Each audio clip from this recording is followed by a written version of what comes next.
Indigenous games of Nagaland. Steel bamboo walking race. The steel bamboo race is one of the most popular and exciting indigenous games among the Naga people. The participants compete by walking or racing on bamboo steels. It is played to determine ability, agility, flexibility, and technique of the participants. Bamboo steels are made by first choosing bamboo which has firm knots with branches jutting out from it. The branches should be cut to about 5 inches long to support the feet. Naga Wrestling. Naga Wrestling is one of the oldest traditional games of Nagaland played by the menfolk. It is a game of strength and wit and is played between two wrestlers. The wrestling match takes place in an arena. Each player ties a shawl or woven cloth firmly around his waist. The game is played by each player holding on to each other by firmly grasping onto the waistcloth of the contender and trying to bring any part of his body above the knee, excluding the head, elbow, and hands to the ground by using different techniques. The player who succeeds in bringing the other player down on the ground twice consecutively is declared as the winner. If each player wins one time each, the one who wins in the third round is declared the winner.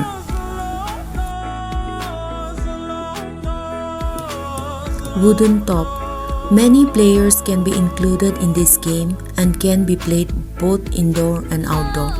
The top is set in motion by briskly pulling a rope or string tightly coiled around the body. The rope is best wound starting near the tip and winding downwards. The game is about making the top spin for the longest time. The top is thrown forward while firmly grasping the end of the string and pulling it back. Each player tries to keep one top spinning while the other players try to wobble and strike down the other spinning tops. The last top standing wins the game. Sea beans game. It is a game played traditionally by the women folk, but it can be played by both girls and boys. It can be played by 2 or more persons or between 2 teams. The players must hit the target with the striker bean in the following procedure. If a player misses the target or drops the striker in any of the following steps, the next player gets his or her turn. In case of the team members fail to finish his or her steps, any of his or her team member can attempt to try on his or her behalf. Sea beans game. It is a game played traditionally by the women folk, but it can be played by both girls and boys.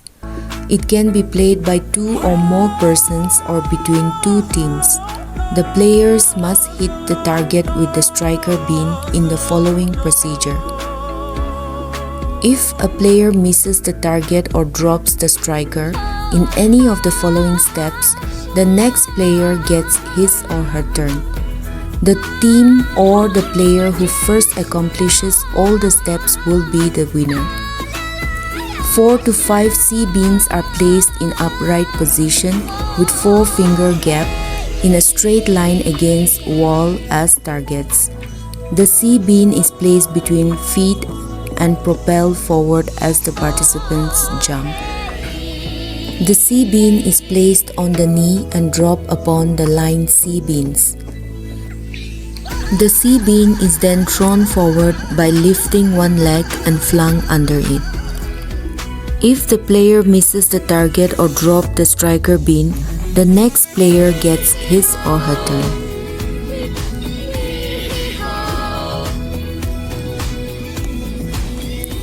Wooden Go Kart. Traditionally, 3 wooden wheels were used for making the wooden Go Kart. It is constructed by connecting 3 wooden poles in a triangular form, with 1 wheel in the front and 2 wheels in the back. A small piece of wood is attached to the front wheel for the rider to steer it towards the desired direction. The wooden Go Kart is played with a player sitting on it and another player pushing from behind. The modern variation of this wooden Go Kart is made using 4 wheels. Bamboo Pop Gun. This toy is made of a firm matured hollow bamboo cut and smoothened at both ends. A bamboo stick or piston with a handle is carved to fit into the hollow bamboo, with round seeds or wet pepper which is compressed by chewing is traditionally used as bullets or pellets. The pellets are inserted into the hollow bamboo and is triggered. Air pressure inside the hollow bamboo will produce a popping sound. This toy can be used to hit targets and can be played by any number of players. Tossing and catching pebbles. This game is played by 2 or more players. The object of the game is to catch as many pebbles as possible after it is tossed in the air. Using the pebbles caught, the player tosses in the air each caught pebble one at a time and uses it to pick 1 or more pebbles that is spread out. The player loses his or her turn to play when he or she does not catch the pebbles at one go or drops the stone that was tossed in the air or touches other pebbles while picking a particular pebble. After all the pebbles are picked, it is counted by each player. The player who accumulated the lesser number of pebbles surrenders all of his or her pebbles, and the player who accumulated more pebbles contribute as many pebbles as his or her opponent surrendered. The game continues until one of the players loses all the pebbles. The player who wins all the pebbles is declared the winner. Stick game. Cut the bamboo plant into small thin sticks. The players of the game are divided into groups with equal number of members. Hold all the bamboo sticks in the palm of hand and throw it up in the air. Try and catch the falling sticks in the back of your hand. Throw the sticks collected in the back of your hand up in the air again, and this time catch the falling sticks by grasping it with the fingers. The players who catch even number of sticks stays in the game, and the players who catch odd number of sticks are eliminated. This continues till all the members of each group get the chance to play. The total number of sticks collected by the members of each group are calculated and recorded at the end of each round. The game is continuously played among the qualified players until all the players get eliminated. The group which collects the highest number of sticks is declared the winner group. 7 stones. 7 stones is a common street game played between 2 teams with equal number of players. In this game, the players try to topple off a stack of stones. One player from the team gets 3 chances to knock off the pile of 7 stones with a ball. The opponent team tries to restore the stack before getting hit by the ball, which is passed around by the other team. When a player is restocking the stones, his or her team members are allowed to use their hands to block the ball from hitting the stacker. The team which manages to successfully stock the stones, or the team which succeeds in hitting all the opponent members with the ball, is the winner. Wooden push wheel. 2 wooden wheels are attached to 2 ends of a stick. A long stick is attached to the middle of the short stick to be used as handle for pushing. The player presses the long stick on the shoulder, holds the handle and pushes the wheel. Pebble picking. A circle is drawn to demarcate the area within which pebbles are to be spread and played with. While spreading the pebbles, if any pebble goes outside the circle, the player will forfeit his or her turn to the next player. In this game, each player takes turn to spread and pick a pebble at a time without shaking or touching other pebbles. If any other pebble is shaken or touched, While picking the targeted pebble, the player forfeits his or her turn to the next player. After all the pebbles are picked, the stones picked by each player or team is counted, and the player or team who picks the maximum number of pebbles is declared as the winner. Through this indigenous game of picking stone, we can see that it helps children in many ways, like it helps them in counting and then eye-hand coordination, and it also helps them in concentration and then problem solving, and it also helps them to build team spirit. Frog jumping and picking twigs. Two lines, start and finish lines, are drawn separated by a distance of 3 to 4 meters. The twigs are placed on the finish line. The goal of each player is to frog jump from the start line, pick one twig from the finish line and frog jump back to the start line and place the twig on the start line. The players are disqualified if they rest by sitting or standing up during the picking and dropping of twigs. The player who picks up the highest number of twigs wins the game. Tug of War.